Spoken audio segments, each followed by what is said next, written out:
My name is Warren Brush. I'm the Executive Director of Quail Springs Permaculture, and we're a farm out on the far reaches of Ventura County up in the upper Cuyama Valley. We're probably one of the farthest properties out from Ventura proper, but we still are in Ventura County, and we are developing our site to be able to rejuvenate a really badly damaged landscape that had been overgrazed and mismanaged for over 120 years.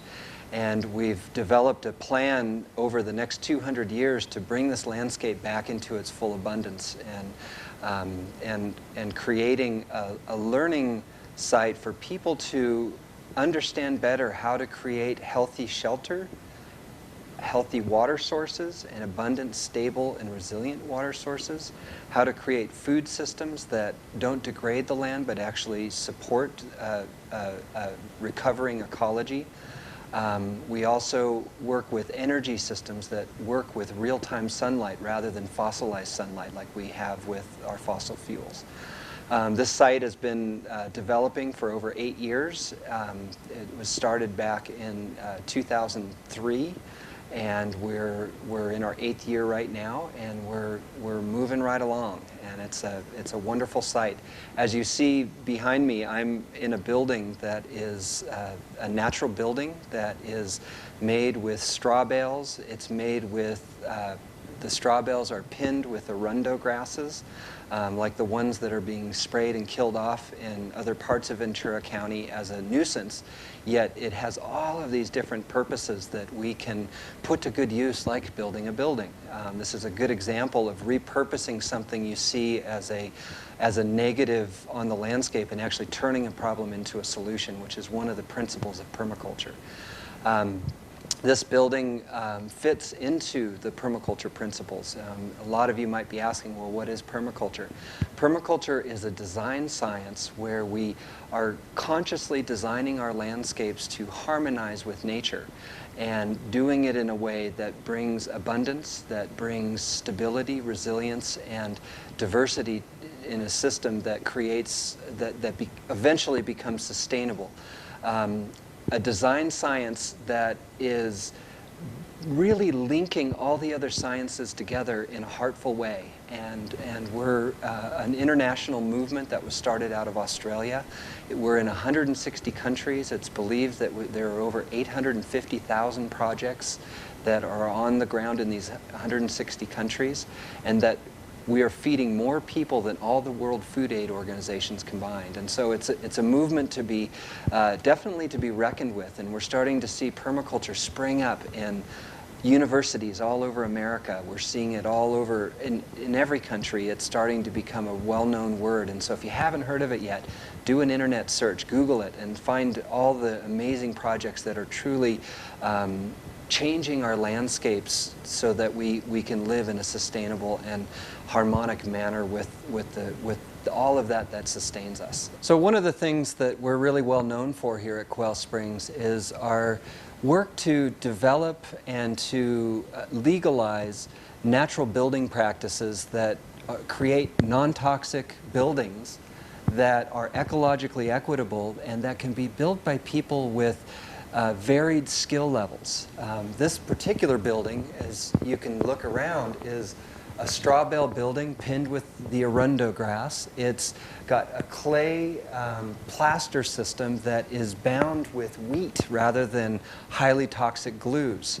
One of the things you'll see when you come and you touch a building like this that is made of natural materials is that there's a different feel to them than the highly industrialized materials that are used in the conventional building practices that we find in most of our buildings. I was recently looking at a statistic that said that the average home in America has at least 10,000 toxic chemicals in it. And a building like this, we're just not going to have it. And we thought, oh, you know, as Americans, as Californians, that we could propose a building that would be able to meet our needs of being completely non-toxic and still be able to work within the conventional permitting process or the regulations that are there. And surprisingly, what we found is that it is illegal in the state of California to build a non-toxic building. We could not find a legal pathway to actually make a building that had no toxins in it. There were too many pieces that were required of us, that actually required us to bring in highly industrialized processed materials that were highly toxic. Interestingly enough, as you start to look at the history of where we are in America as far as that relates to cancer, if you look at the 1800s to the 1900s, the instance of cancer was about 1 in 8,000. Recently, the American Cancer Society released statistics saying that all of us that are watching this right now are a part of this television show right now, that the average that we'll see cancer surfacing in one of us is 1 in 2 in men and 1 in 3 in women. Now, granted, there's been a lot more development and discovery of cancers, and there's been a lot since the 1800s, but even if it was 1 in 100 people in the 1800s or the 1900s, and now it's 1 in 2 and 1 in 3, we see that we have an epidemic that is really focused on the industrial world. And it is the disease of the industrial world.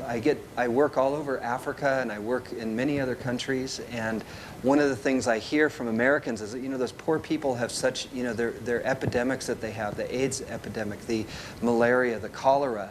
But what we forget is that we have probably one of the worst epidemics in the history of humanity, which is the toxicity issues causing cancers within us. And we have to do something about it, whether it's stopping people from, or governments and organizations and businesses like Monsanto from spraying in our watersheds chemicals that are highly toxic to not only the human environment, but to all of our other friends on the earth, all of the other living beings on the earth, and not knowing what the cumulative effects of toxins are. Some of these toxins are tested in isolation, not in accumulation with others. So when you start to think of 10,000 toxic chemicals possible in a house, if not more, we have to really rethink the way we're building. In addition to that, we're also experimenting with how do we work with natural materials from the landscape in which the house needs to be built.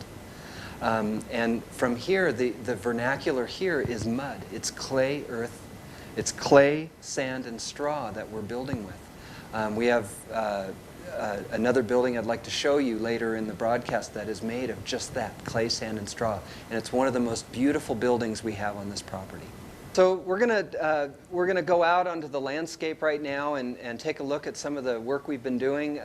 When we first came here, this landscape was completely barren. It had been grazed by cattle for over 120 years. And what you see now, the tree systems you see now, all but one tree has been planted by us.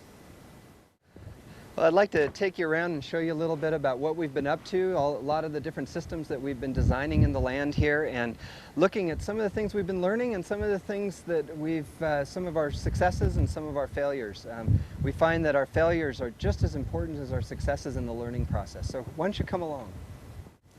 So this is another way that we use natural building materials. This is also clay, sand, and straw, and we use them to actually create these, what we call cob ovens. These two ovens cook a lot of our bread. They bake the chickens that are grown on the land. They cook all the vegetables that we grow, and they're a wonderful way to simply build an oven system without having to use a lot of steel and gas and all sorts of stuff. We use just scrap wood, and we're able to cook some beautiful feasts here. What I'd like to show you next is we have a group of farm interns that we have here helping us over these next few months, and they're working on building compost. Composting is probably one of the most important things we can do to actually rebuild the ecologies of the landscapes in which we live. Fertility is such an important part of feeding the people. So let's come on over and have a look at what they're doing with the compost piles. All right, so here we're working on chopping up some cattail reeds, which is another great use of typha or cattail to create carbon for the compost. So compost is a mix of nitrogen and carbon. You should come and get a smell of this stuff. This is stuff that's come from our goats and our chickens. It's been processing all of our old food right through the bellies of our chickens. We've then processed it through the goat pens, and we've got a beautiful compost that comes out of this that then fertilizes a lot of our plants. And it's completely non-toxic. It's healthy for the land. It's healthy for us to work with. And it's a great way of taking a waste and turning it into food. If you spend a little bit of time working on creating these compost piles, you never have to buy fertilizer, and you certainly don't ever need to buy toxic fertilizers. You don't need to buy industrially produced fertilizers. You can make your fertilizer at home. I'd like to ask Ventura County I'd like Ventura County to look and ask themselves, when they start looking at the long-term effects of the chemicals that are being sprayed into the watershed, of how's that going to affect the future generations? What are we going to have to carry? Not only now people are getting sick from it, but all of the unknowns of all of the combinations of effects that will happen from these toxic chemicals that we're spraying. Like, we understand its effect on the ecologies in which they're spraying, and we don't understand that. And they can't say that they understand it. The studies that have been done on it have been done in a laboratory, not in the bounty and diversity of nature. And so we're playing with fire when we start looking at the chemical effects, the long-term chemical effects of spraying for something like arundo.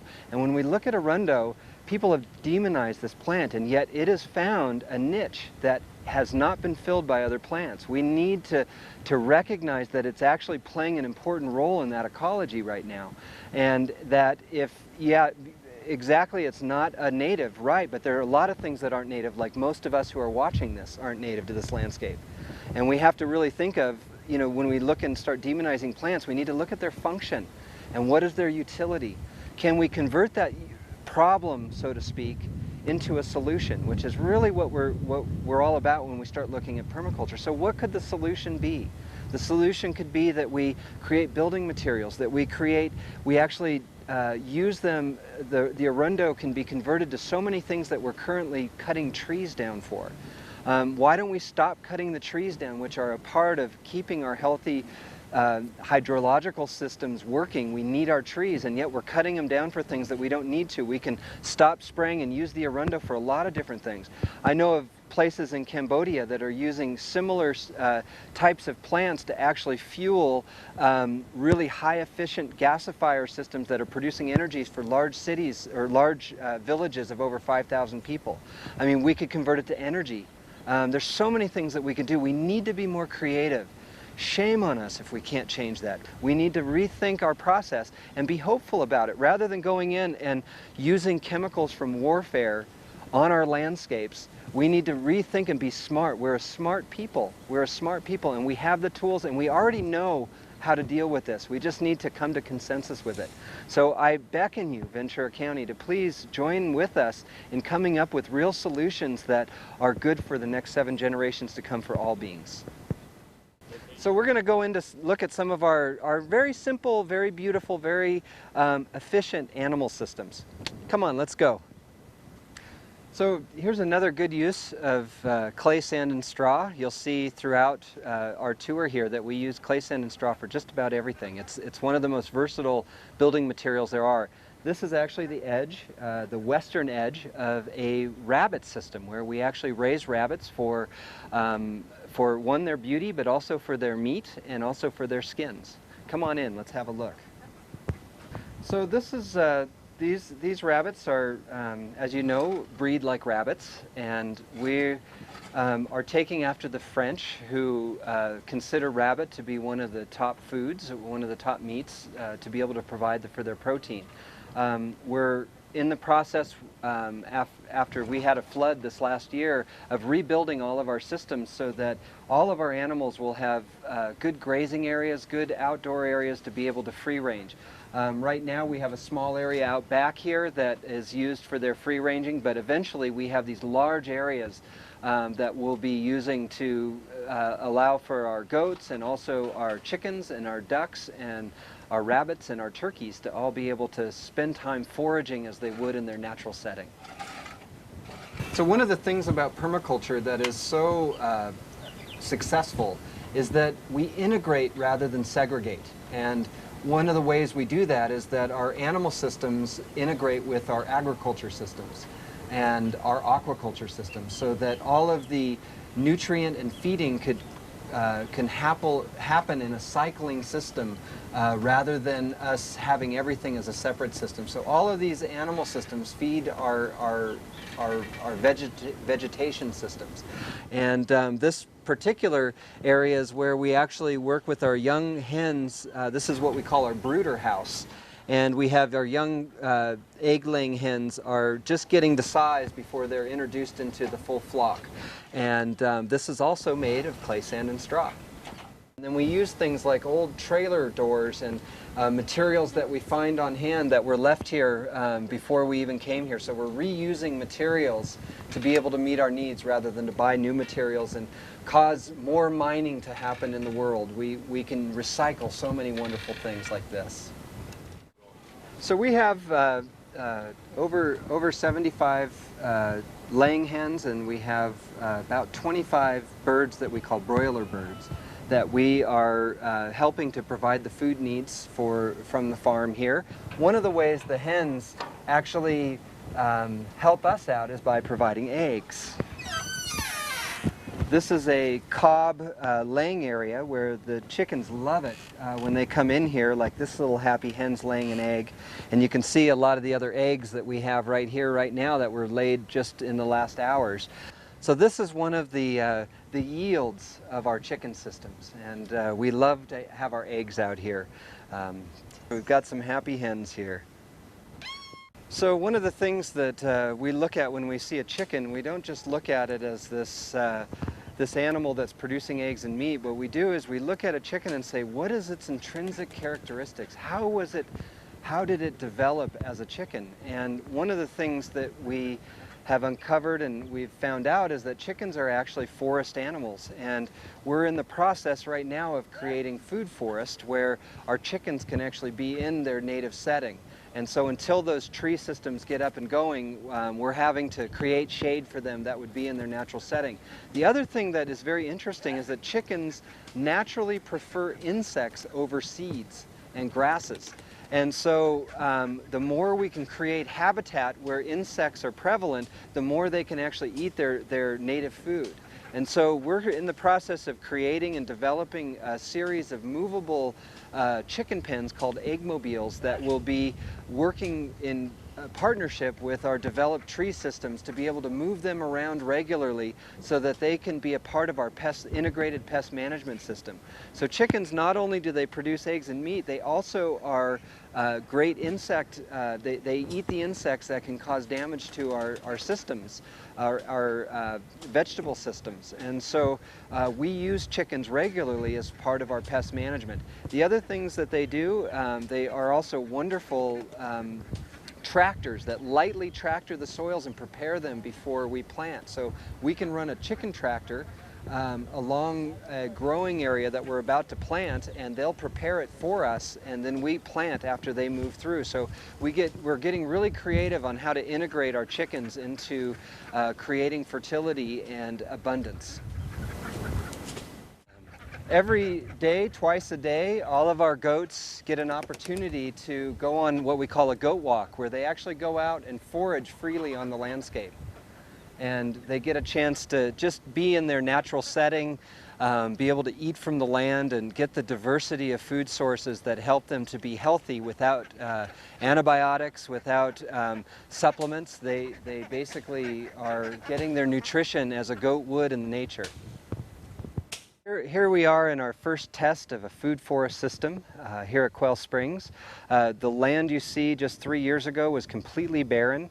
These were all planted 3 years ago on earthworks that actually help to passively harvest the water, to slow it, spread it, and sink it, and also to passively harvest nutrient so that these trees can really grow. What we've done is we've mimicked a lot of the ancient food forestry systems that exist around the world that have fed people for generations.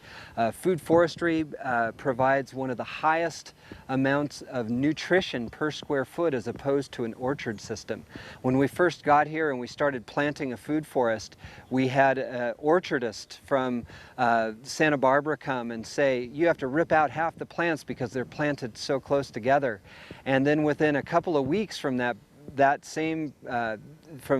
orchardist coming here, we had a food forest expert come from Australia who said, you have to double the amount of species that you have in your food forest, because essentially what we're doing is we're mimicking the structure of a forest to be able to create the highest amount of abundance and with the least amount of work through many generations to come. And so we have a lot of different things, from different fruits and vegetables, root crops, vines, to support species that are growing in symbiosis like a forest in nature would be doing it, but we're doing it with food species and beneficial species to grow the nutrition in the soil or to grow the fertility. So these types of trees here are actually fixing nitrogen from the air and putting it into the soils and creating a protection from our intense sun here so that a lot of these other plants can grow and be vital. So this system has been very successful, this 3-year-old system, and we're going to be expanding this by several acres over this winter. This particular area I'm standing in about 8 years ago when we moved here was a completely hard pan compacted area where the cattle were loaded into the trucks, and so this area was absolutely devoid of vegetation. And now, as you can see, after just a few short years, this area has become vibrant. We have a series of small ponds that draw in the toads and frogs to be part of our integrated pest management. And then of course we can grow wonderful things like this typha or cattail, which is a wonderful food and also a material for basket making and thatching and all sorts of good stuff. These trees that you see above me are just about 6 years old, and they're already about 30 feet tall. So all of these trees are either fed directly from rainwater and passive harvesting, or they're a part of an irrigation system from our springs. When we first moved out here, this land, the springs were thought to have died. They thought that they had dried up, and we were able to get this property for very affordable price because of that. And yet there's practices that you can put into place that actually rebuild springs. I go all over the world rebuilding springs, in everywhere, all over East Africa as well as in West Africa. And we can rebuild these springs no problem, and that's what we've done here. We've gone from having no water in the day and a couple gallons at night to just today in mid-August we had 35 gallons of water in the middle of the day, and we'll have well over 65 or 70 tonight. And that water is gravity fed all the way down.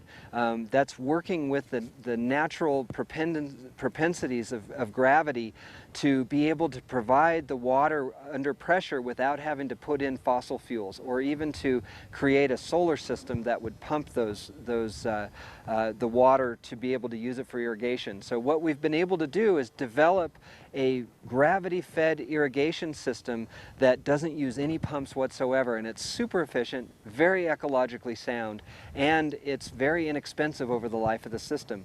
These trees are all watered in a way that works beautifully with dry land. We bring the water right to the trees. We bring it right to where it's needed. We put it under mulch. Everything you see here is mulched so that we don't lose any water to evaporation, and that's how these trees get so big so quick. We can rebuild the deserts. We can green the deserts of the world. There's no problem in that. We know how to do it. It just takes the political will for us to go in and look at agriculture in a completely, totally different way that's holistic in nature and works with the natural systems that exist in those landscapes. We can do it. We can do that right now. We can green all the deserts. We can stop the soil erosion. We can build fertility wherever we choose to. We have that capacity. Why aren't we doing it? That's what we need to do. You need to go. I ask you and plead to you that you make purchases that build soil. I believe that real patriots build soil. We have to build our soils to be able to maintain our fertility for us to be able to live as human beings on this earth. And so the choices you make by buying products that are soil building products are super important. That's something you can do today to shift how practices that are denuding the earth can change towards sustainability.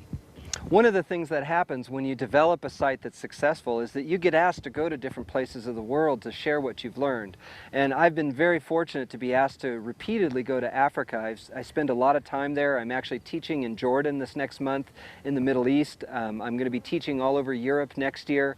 And one of the beauties of permaculture is that it comes into, when you bring permaculture into an area, it actually recognizes and acknowledges the indigenous knowledge that exists in those places.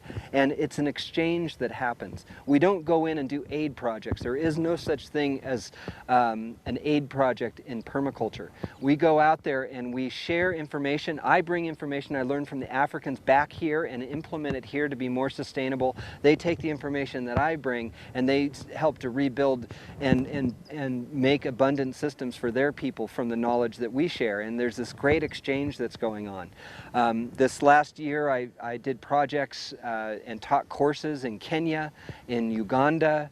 Also, I've spent a lot of time in post-war Liberia helping to rebuild some of the ecologies of that landscape and working with former child soldiers to help them heal while they're helping the landscape heal from the travesties of war. And it's been a wonderful journey, and so much has been learned that's been applied to our system. And when you go over to these sites in permaculture sites in Africa that we've been working on, you can see the abundance in comparison to the places that aren't using permaculture ethics and principles. And it's a beautiful testimony to how well it works when you work with nature. When you start to work with natural processes, you have less inputs, you have more outputs that are healthy, and you have closed loop systems where there's no waste, there's better health. We have less debt. We spend a lot of time teaching people how not to get into debt and how to actually create abundance using natural capital. And that's something we need to do here in America. We need to invest in natural capital. We need to pull our money out of the tenuous stock market that so many people are watching because so much is hinged on it, and we need to convert it to natural capital. More and more I'm getting people coming to me saying, could you help me reinvest my money into something that has basis, that if the dollar no longer has value, that I have something of value to share with the future generations of our community. And so converting our economic capital now to natural capital should be one of your top priorities, as I know it is for us. Behind us here, we're going to be heading over and looking at this beautiful cob hand-built, hand-sculpted house. Cob, a lot of people think of as corn on the cob, but this isn't a corn on the cob house. This is actually clay, sand, and straw. The word cob actually roots etymologically as a roundness in a circle, like a cobweb, or a corn on the cob is the roundness of that cob.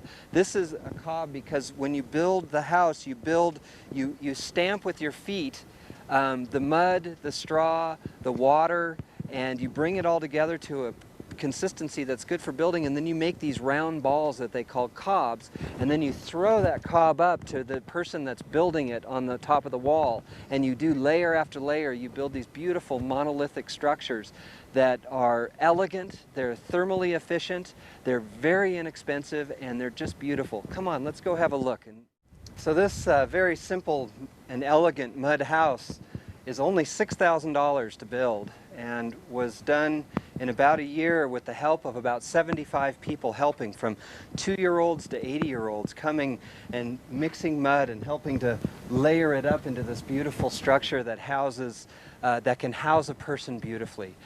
This is also one of the structures that is illegal on the landscape. There are many reasons why this is illegal. One of them is that a primary dwelling has to be over 750 square feet to be legal. This is only 610 square feet. A lot of the laws we're finding have been developed around industries profiting, not necessarily health and safety, and yet that's the banner that they fly. We have a lot of aspects of this building that make it safe, but yet those aspects that make it safe are also illegal.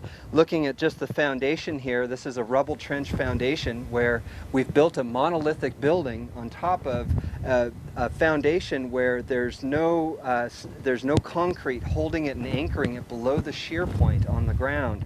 So what happens is, in an earthquake with these cob buildings, if you build them monolithically, they're very different than adobe, because adobe has all the break points. This has no break points. This is solid stone, basically. And the longer it sits here, the longer it becomes stone. And in fact, this foundation is going to help it through an earthquake rather than the concrete foundation that would make it more legal. Also, this as a building material, we cannot use this as a primary structural support type of building material. It's illegal in most counties in the state of California. However, there's been a lot of research showing its superiority to a lot of the industrial materials, as well as its cost benefits. The thing that keeps it from being legal, I believe, is that it is so readily available, the materials for free, that the industries that own a lot of the regulations, where they own a lot of the processes of how regulations get developed, they are afraid of having materials like this being legal, because people can build the $6,000 house. Because when you build a $6,000 house, you no longer have a mortgage.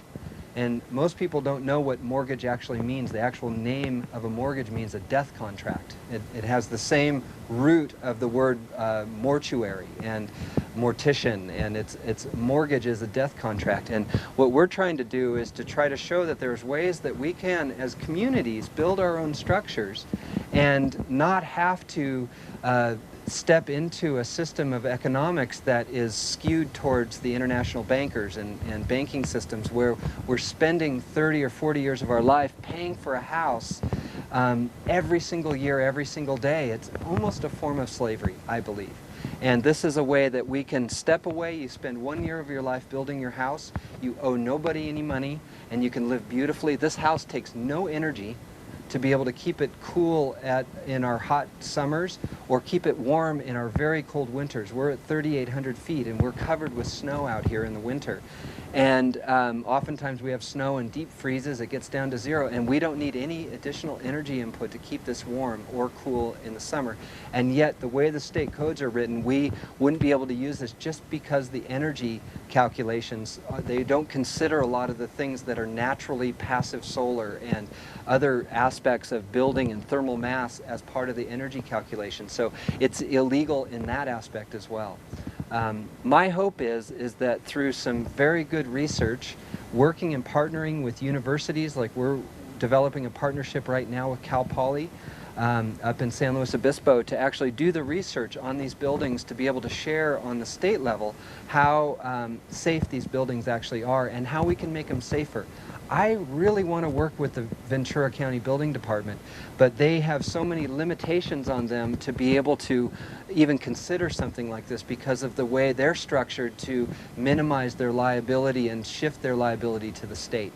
So there's a lot of work to be done, and we need your support in being able to do that. We really need support, and you need to support organizations around your area that are pushing the edge of truly creating a sustainable future for our grandchildren and their great-grandchildren. I look at Ventura Cool. V-Cool is a wonderful organization with Rachel Morris. I look at the organizations like Pesticide-Free Ojai, are organizations that are working to minimize the toxicity exposure to all beings living within the Ojai Valley.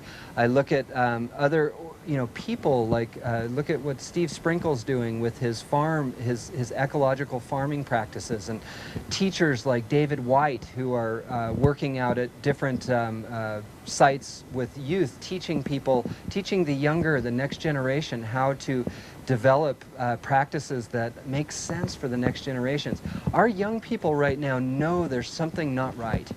And I find that they come to us oftentimes saying, I have no hope for my future. And what we're trying to do is to say, hey, no, let's get to work. Here's a shovel. Here's some knowledge. Here, let's go and change the future right now. And we can do that. We can change the future.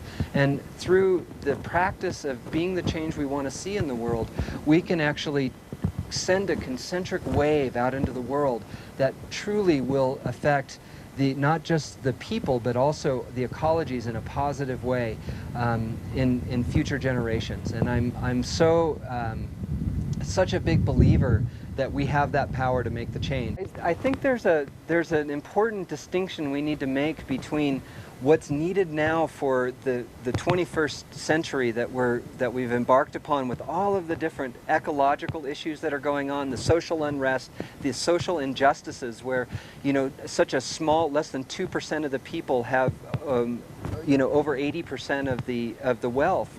And you look at the basic corporate takeover of American government, and we are one of the worst run governments in the world and one of the most corrupt governments in the world, but it's done through corporate takeover.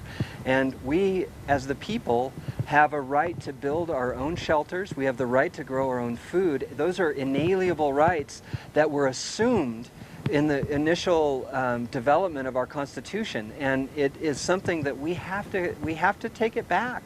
The governments and the corporations don't own our abilities to live beautifully on the land, and you see it in the people. We have one of the most fearful populations in the world in America. We also have the highest amount of people in jail per capita. We're quickly showing ourselves to be one of the most unsuccessful models of governance that's ever been, because of the destruction that we cause in the world. If every single person in the world lived like an American, we would need 5 Earths.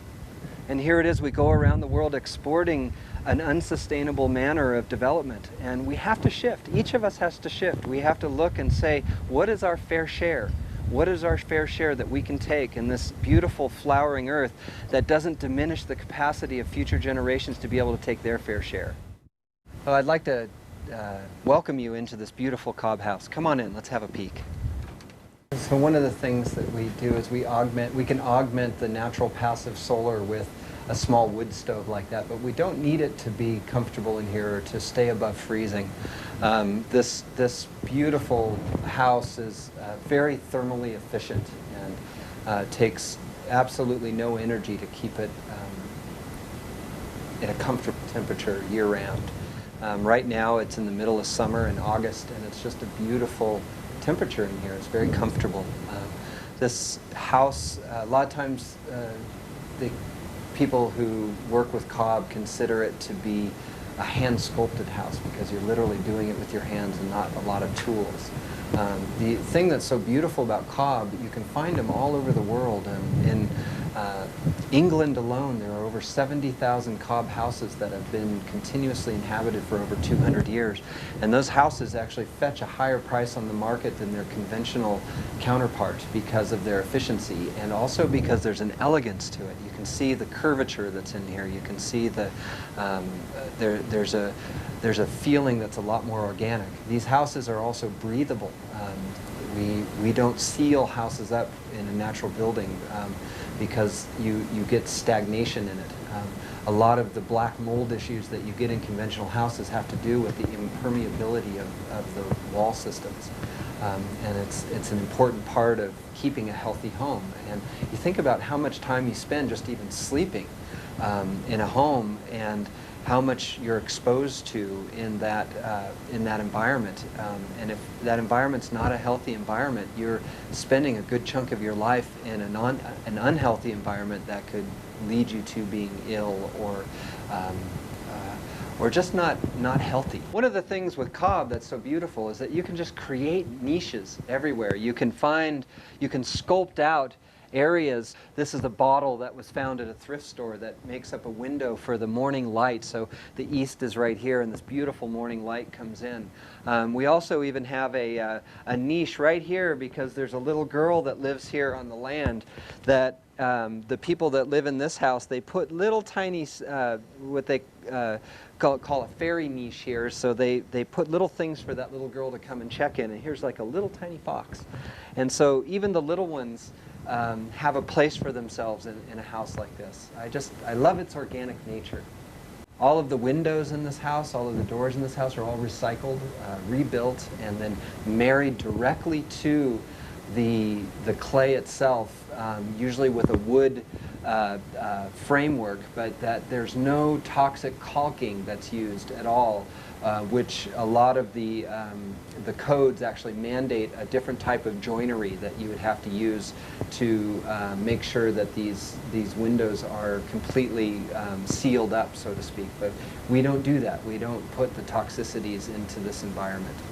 This is actually a cob countertop with linseed oil on it so that you can wash it. And then this is an old recycled sink system that someone was thrown out, so they decided to use that as a simple tea sink here. You don't have to be a master craftsman to put something like this together. Generally what you do when you're doing natural building is you get one person who is a skilled natural builder who then runs a community building workshop that many people can come who don't have a lot of skills to actually learn how to do the process.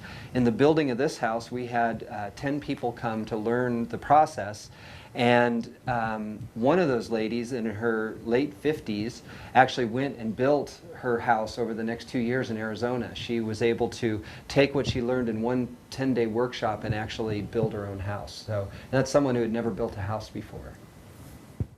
Well, I'd like to thank you for joining us today and visiting our farm here at Quail Springs and looking at a little bit of the permaculture work that we're doing to better the lives of all of humanity. And thank you for coming today. If you're interested in learning more about permaculture, learning more about who we are, we have a website at www.quailsprings.org. And you can go onto our website. We have a whole host of programs. We have a full permaculture certification program coming up in end of October into November. It's a 2-week residential program that teaches and certifies you in permaculture, and it's a really exciting program. We also have a program permaculture program for people interested in international development and social entrepreneurship in 2/3 world countries. And that program is going to be happening next year, and you can go on our website and find more information about that. And we have internship programs, and we have a lot of other opportunities for you to interface with some of the teachings that are coming through our work here. We also are a nonprofit organization and rely upon not just our programs, which provide most of our income, but some people help us with donations to build our capacity here. And if you'd like to help with that or help us plant our new food forest this winter, we could use some extra funding for that as well, and you can donate to us online. But most of all, I ask you to make choices that are conscious in your day-to-day living where you are right now. Whether you never make it out to Quail Springs or ever go to our website, is to really look at through the eyes of awareness of how you're affecting the world around you by the purchases you make, by the ways you get your food, by the way you live in your house and live in the world that you live in, whether you're in the middle of Ventura County or you're out in some other part of the world, is to make conscious choices that support the capacity of the next generations to be able to flourish beyond us. We're at a point where we have to stop stealing from our grandchildren to feed ourselves. And you can do that by just making some simple choices. The other thing that you can do today that's important, and I believe one of the most important things you can do, is to grow a garden. If you're one of those people out there protesting the world, all the different things going on in the world, all the corporate inequities, and you're not growing a garden, and you're buying your food through systems that are supporting that, you're feeding it, and it's inequitable that you are trying to counter something that you're also feeding. We need to shift from that, and one of the best ways to do it is to grow a garden. You can solve all the world's problems in a garden, I believe, and there are so many ways that you can better the world around you by just making conscious choices, whether it be the lessening of the driving that you do, to taking vacations that make sense. With all the things that are happening out in the world today that seem so negative, when I look in the news and I'm looking in the newspapers and seeing how many maladies are striking here at home and abroad, but we have to remember that we have to keep hopeful for the next generations to see that there's a possible future that's beautiful, bountiful, and flourishing. And it's that hope followed with closely by our positive actions of taking and growing our gardens, of making good choices with our dollars, and not having to vacate our life to go and spend a bunch of money at Disneyland when we can actually go out in the world and even just take a vacation near home and go and plant trees. There's so many things that we can do to better the world around us. And I know that you'll join with us in that journey so that our children's children will have a beautiful life to come. Thank you.